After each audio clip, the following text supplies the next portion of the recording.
જય માતાજી ખેડૂત મિત્રો. તો આજે આપણે નવો જુગાડ કરવાનો છે. તો આપણે જો આ ડુંગળી છે, ડુંગળીના લોદર પણ બહુ મોટા છે અને ડાંગર પણ થઈ ગયેલું છે. તો એ માટે આપણે એક નવો જુગાડ લઈને આવી ગયા છીએ. તો આ જે છે આ ટીપણું છે આંકવાનું છે. તો કેવું થાય છે અને કેવું લોદર ઢળી જાય છે એ આપણે જોવાનું છે. તો મિત્રો આ વિડીયો પૂરો જોજો તમે. અને તો હવે આપણે ટીપણું તેડવાનું શરૂ કરીએ. ચાલો ગાઈસ આપણે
ચલો મિત્રો, તો આપણે આજે કામ શરૂ કરી દીધું છે અને એક નંબર પણ કામ થાય છે. તો આપણા ફાધર અને આપણે ભાઈ મનુભાઈ બે ટીપણા તેડવાનું શરૂ કામ કરી દીધું છે અને એક નંબર બને છે. તો લોદર હોય અને દાંડા સજેલા હોય તો આ ઉપયોગ કરવો અને આ જુગાડ સક્સેસ થાય છે.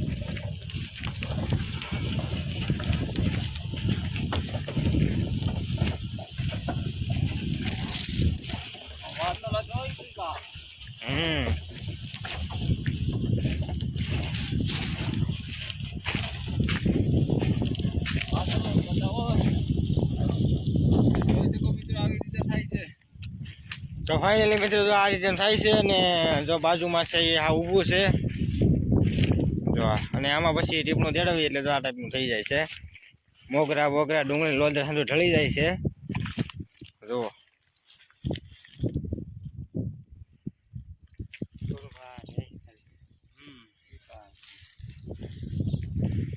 આ ભાઈ આપણે જો ટીપણું તેડવે છે. તો ભાઈ તમને કેવી મજા આવે ટીપણું તેડવામાં? ટીપણું તેડવામાં બહુ સારું પડે છે અને બહુ મજા આવે છે. અને આ જે લોદર છે જો આ રીતના લોદર હોય છે મોટા. તો આપણે પેલા આમ દાંડર હોય છે, અત્યારે હાવ બધા ભાંગી જાય છે. જો આ રીતનું થઈ જાય છે એટલે ડુંગળીનું બળ હોય એ લોદરમાં વયું જતું હોય. તો અત્યારે પાડી દીધા છે એટલે ડુંગળીનો દડો વધવા કરે છે. જો આ રીતનું આવી રીતે બધી ડુંગળીમાં આવી રીતે હોય.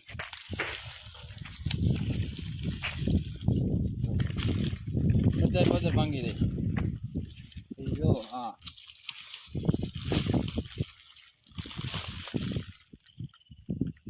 આ રીતનું બધી ડુંગળીમાં આપણે પાડવાનું છે.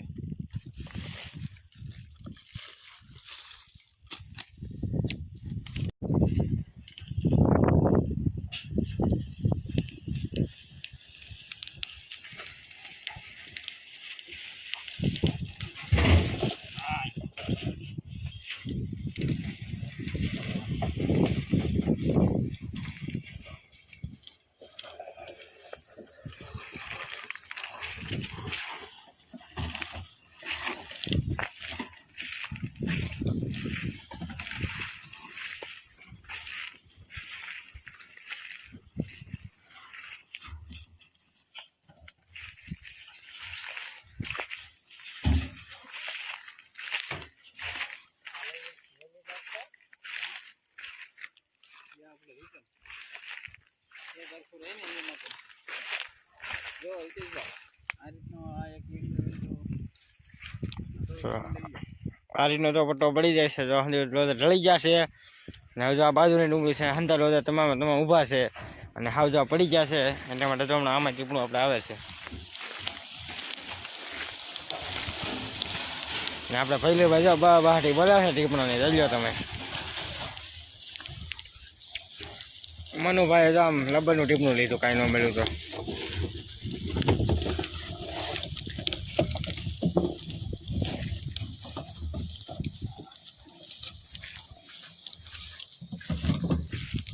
પહેલું ભાઈ પણ બહુ હાલે છે તો મનુભાઈને પણ પાછળ રાખી દીધા છે.